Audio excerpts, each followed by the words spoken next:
हाय दोस्तों, मैं गौरव कुमार पांडे और जैसा कि आप सभी जानते हैं कि यूपी पुलिस कांस्टेबल भर्ती जिसको लेकर विवाद काफी ज्यादा बड़ा था। लखनऊ में धरना प्रदर्शन दे रहे थे अभ्यर्थी और खूब नारेबाजी चल रही थी। सोशल मीडिया पर कई सारे हैशटैग को मिलियंस में दिखा जा रहा था। तो फाइनली सरकार की तरफ से भी नोटिस आ गया कि ठीक है, इस पेपर को जो है कैंसिल किया जाता है।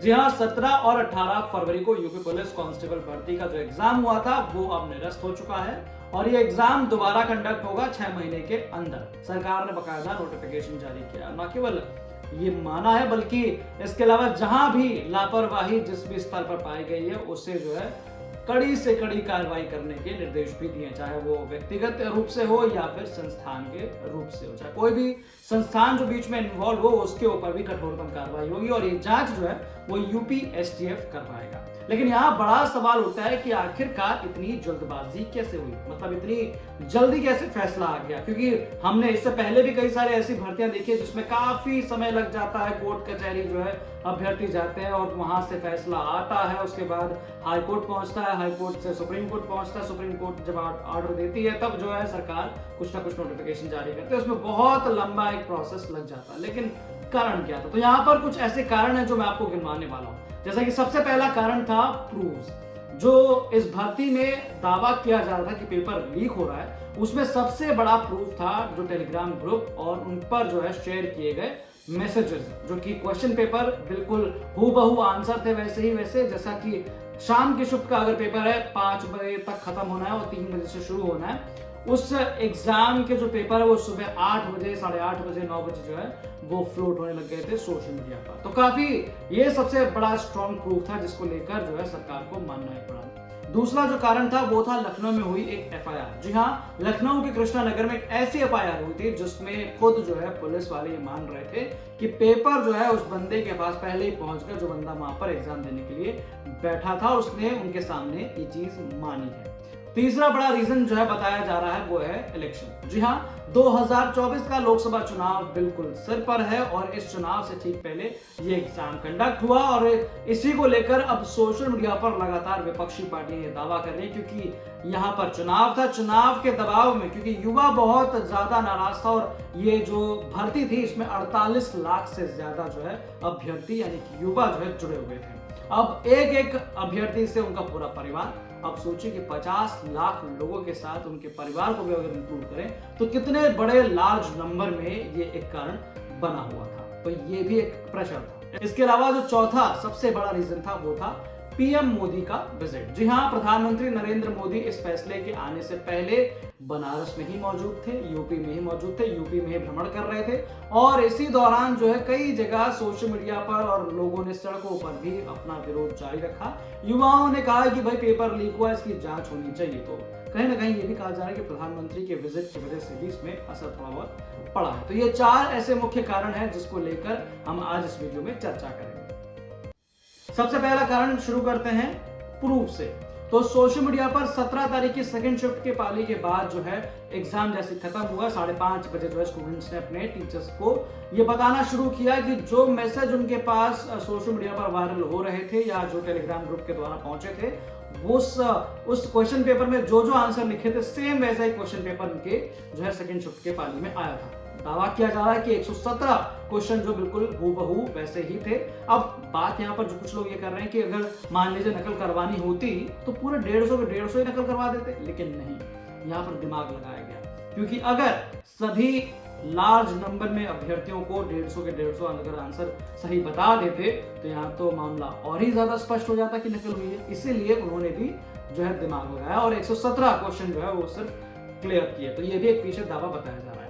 इसके अलावा 18 तारीख के पेपर जो सेकंड शिफ्ट का पाली था उसका भी पेपर जो है वो टेलीग्राम ग्रुप पे पहले से ही फ्लोट कर रहा था। बच्चे जो है कि उनका दावा है कि पहले टेलीग्राम ग्रुप पर किसी ने डाला, बकायदा जो है इसमें पैसे लिए गए, उसके बाद ये पेपर फ्री में सबके पास बांट दिया गया, उसके बाद सभी ने इसमें जो है देखकर कुछ अभ्यर्थियों ने नकल भी की और ऐसा दावा किया गया कि जिन लोगों ने मेहनत की थी, जो एक्चुअल मेहनत करने वाले बच्चे थे, वो जो है इस मामले के बाद काफी निराश हो गए। तो सोशल मीडिया पर हैशटैग चलने लगे, मिलियंस में लोग इसे शेयर करने लगे और देखने लगे। उसके बाद जो है ये बवाल सोशल मीडिया से ग्राउंड पर उतरा। बकायदा जिलेवार तरीके से स्टूडेंट्स जाकर डीएम को जो है ज्ञापन सौंप रहे थे और उसके बाद सीधे लखनऊ पहुंचे और लखनऊ में 2 दिन के धरना प्रदर्शन के बाद सरकार को मानना ही पड़ा।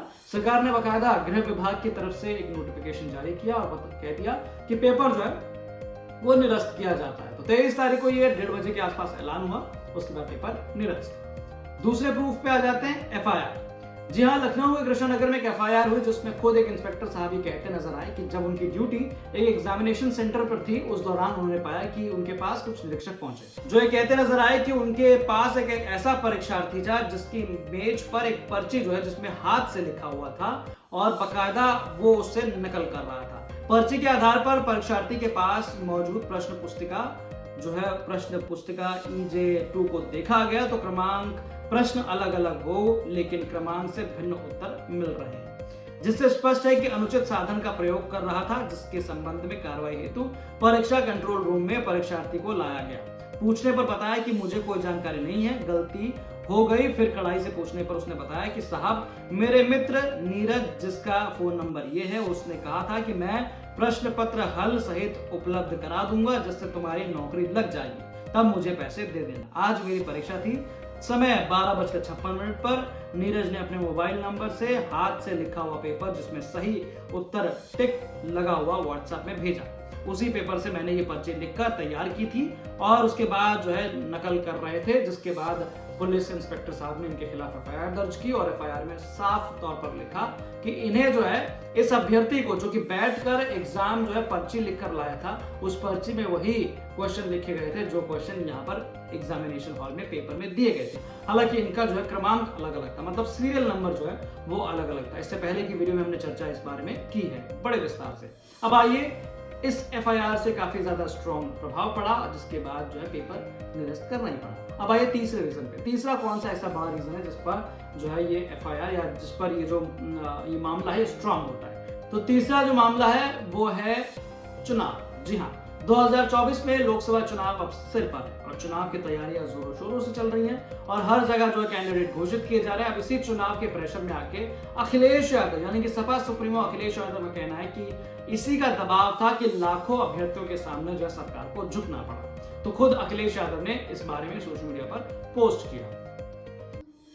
अखिलेश यादव ने सोशल मीडिया प्लेटफॉर्म एक्स पर लिखा कि यूपी पुलिस आरक्षी परीक्षा का निरस्त होना युवाओं की जीत है और भाजपा सरकार के प्रपंचों की हार। पहले तो भाजपा ही कह रहे थे कि पेपर लीक ही नहीं हुआ है, तो अब कैसे मान लिया? इसका मतलब अधिकारी और अपराधी मिले हुए थे और सरकार भी पीछे से अपना हाथ उनके सिर पर रखी हुई थी। लेकिन तमाम सबूतों के आगे चुनाव में ऐतिहासिक हार से बचने के लिए सरकार झुकने पर मजबूर हुई है।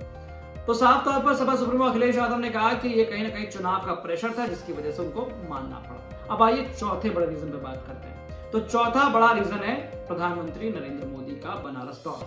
जी हाँ, इस फैसले के आने से पहले प्रधानमंत्री बनारस में थे। बकायदा बनारस में यहाँ पर कई सारी उन्होंने योजनाओं को जो है उनकी सौगात दी और साथ ही साथ उन्होंने काफी चर्चा की। लेकिन इसी बीच जो है सोशल मीडिया पर काफी जो है विरोध किया जा रहा था। यूपी पुलिस भर्ती बोर्ड को टैग किया जा रहा था, सीएम योगी आदित्यनाथ को टैग किया जा रहा था और जहां जहां प्रधानमंत्री नरेंद्र मोदी गए वहां पर भी इसको जो है पहुंचाने की कोशिश की गई। जैसे कि रिटायर्ड आईपीएस अमिताभ ठाकुर जो है वो प्रधानमंत्री जहां पर पहुंचे हुए थे लखनऊ में, वहां भी वो पहुंचे थे विरोध करने के लिए। काला पटका बांध रखा था सिर पे, लेकिन उन्हें जाने नहीं दिया गया। लेकिन तमाम जो है सोशल मीडिया पर जब इस तरह की चर्चा शुरू हुई तो ये भी कहा जा रहा है कि कहीं ना कहीं प्रधानमंत्री की विजिट की वजह से भी थोड़ा सा दबाव पड़ा। गड़बड़ियों के जो अत्यंत गंभीर तथ्य आ रहे हैं और जिस प्रकार उत्तर प्रदेश सरकार की यूपी पुलिस भर्ती बोर्ड आदि उल्टे उसका बचाव करने का प्रयास करती दिख रही है, उसके मद्देनज़र हम लोगों ने यह निर्णय लिया है कि आज प्रधानमंत्री श्री नरेंद्र मोदी का लखनऊ में आईजीपी में कार्यक्रम है, वहां उनसे मिलने का प्रयास कर उनके सम्मुख समस्त तथ्य प्रस्तुत किए जाएं। तो ये कुल मिला जुलाकर 4 ऐसे रीजन थे जिसकी वजह से कहा जा रहा है कि यूपी पुलिस भर्ती बोर्ड को और सरकार को, गृह विभाग को जो इस मामले में दखल देना पड़ा और बकायदा इस पेपर को निरस्त करना पड़ा। न केवल निरस्त किया गया बल्कि इसमें कहा गया कि 6 महीने के भीतर ये एग्जाम दोबारा कंडक्ट किया जाएगा। और इसके अलावा जो लोग इसमें लापरवाही में इस पूरे एग्जाम में लूपहोल निकालने में काम कर रहे थे, उन लापरवाहियों पर भी काफी जो है सख्त कदम उठाए जाएंगे और साथ ही साथ व्यक्तिगत रूप से हो या फिर संस्थान के रूप में हो, दोनों पर जो है बड़ी कार्रवाई होगी। इसके अलावा ये भी कहा गया है कि अब 6 महीने के अंदर जब भी एग्जाम होगा तो भाई जो अभ्यर्थी हैं जो दूर दराज से आ रहे हैं उनके लिए यूपीएसआरटीसी की बसें बिल्कुल फ्री में लगाई जाएंगी। जी हाँ, जो रोडवेज बसें हैं उस दिन बच्चों का किराया जो है नहीं लगेगा, अभ्यर्थी आएंगे और दोबारा एग्जाम देंगे। लेकिन बड़ा सवाल उठता है कि 48 लाख से ज्यादा बच्चे जो है इस एग्जाम में बैठे थे, 6 लाख से ज्यादा बच्चे बाहर के स्टेट के थे और इसके अलावा 15 लाख से ज्यादा अभ्यर्थी इसमें महिला अभ्यर्थी थी। तो इतने बड़ी तादाद में दोबारा जो है अभ्यर्थी उत्तर प्रदेश में इकट्ठा होंगे, दोबारा अधिकारियों की छुट्टी कैंसिल होगी, दोबारा अधिकारियों की ड्यूटी जो है वो लगाई जाएगी और सघन चेकिंग के बीच जो है स्वच्छता के साथ एग्जाम दोबारा कंडक्ट किया जाएगा। तो ये वीडियो आपको कैसी लगी हमें कमेंट करके जरूर बताएं। बाकी ऐसी ही और खबरों के लिए इस चैनल को जरूर सब्सक्राइब कर ले, वीडियोस को लाइक करें और शेयर करें और देखते रहें खबरें बाय गौरव।